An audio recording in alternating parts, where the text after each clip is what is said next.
Pantheon of Hallownest is easily one of the hardest challenges in Hollow Knight, so this video will help on boss strategies, boss tips, and charm loadouts.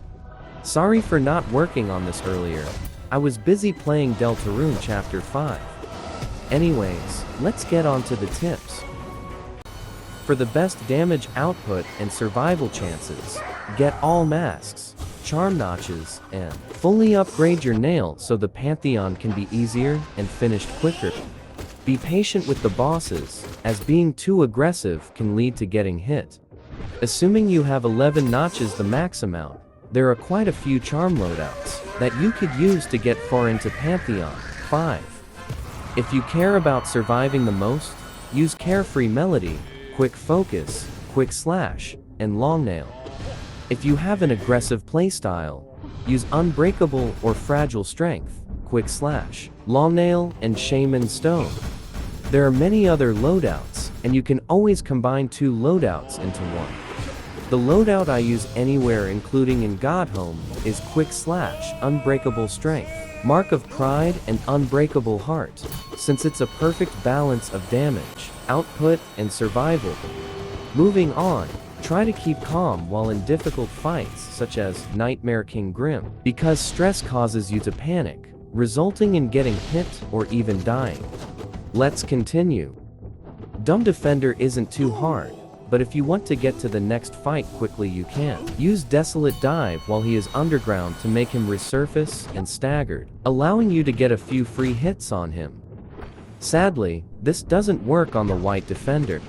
You know that blue room next to the Hall of Gods? Well, if you get 8 bindings, you can unlock a Lifeblood Cocoon giving 3 masks of Lifeblood for every Pantheon break room. If you get 12 bindings, it'll upgrade to 4, and if you get 16 bindings, it'll upgrade to 5. Before moving on to how to counter all run enders, like, share, and subscribe if you're enjoying, as it makes my day better along with it, spreading my content to others. Anyways, let's continue. When all 3 Mantis Lords are attacking you at the same time, it can get chaotic pretty quickly. The Mantis Lords are pretty fast, so never let your guard down. If you're dangerously low, spam Desolate Dive so you're safe due to the iframes it gives, while still dealing good damage. During the second phase, where the trio attacks you all at once, never try to heal, unless you have Shape of Unequipped. Since Coral isn't there to weaken Yumu for you to attack, you have to rely on the explosive enemies, which can lead to taking damage.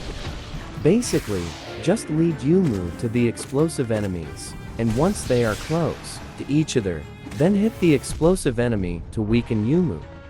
Even if you have Isma's Tear, don't go into the acid since it will still damage you. Winged Nosk may seem hard, but it's really easy to get used to. Winged Nosk's moveset is pretty simple, and can be easily dodged. Only heal when you have just dodged Winged Nosk's swoop attack since it has really punishing end lag.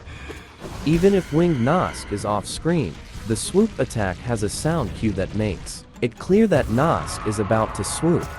To put it simply, Winged Nosk is all bark, no bite. Nailsage Sly is the ultimate test of patience. If you're impatient like me, you probably die to Sly a lot. A good strategy is to play it safe in Phase 1, but trade hits in Phase 2, which is the strategy I use. Another strategy that is less risky is to play it safe in Phase 1, but instead of going berserk in Phase 2, mainly use ranged attacks to deal damage. Not going to lie, Marketh doesn't have many techs to beat him. A strategy is you use your nail to attack in Phase 1, and spells during Phase 2. Never let your guard down, since Marketh summons nails aimed at you. Ankog short for Nightmare King Grim is no joke, as I barely got past him in my furthest Pantheon 5 run where I got to Absolute Radiance. Sometimes, I pogo on him once when he does the diagonal dash attack as it keeps you safe while dealing a bit of damage. Only heal when you're absolutely sure it's safe, and be extremely careful. Pure Vessel isn't as hard as Nightmare King, Grim, or Absolute Radiance, but is still quite a challenge. Pure Vessel is pretty unpredictable, so always be ready for the next attack. Only heal when they are staggered, since Pure Vessel is easily one of the most agile and unpredictable boss in both Hollow Knight and Silksong. Once you master Pure Vessel's attacks, their fight is basically impossible to die on. Absolute Radiance is easily the hardest boss in both Hollow Knight games, but that doesn't mean there aren't any tricks you can do to help beat her. The spikes she makes rain down from the sky have a space for the knight to squeeze in between, even if they are between two nails right next to each of them. Right before phase 2, you can spam Abyss Shriek in the middle of the arena, since the game doesn't allow the radiance to move during it.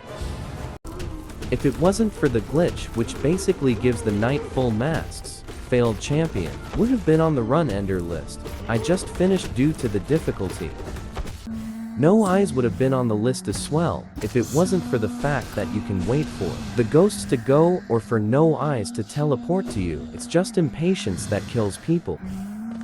I hope this helped you. If it did, consider clicking the like, share, and subscribe button, since it lets you find videos just like this and helps grow the channel. Expect more YouTube shorts soon, since I've made quite a few long-form videos recently.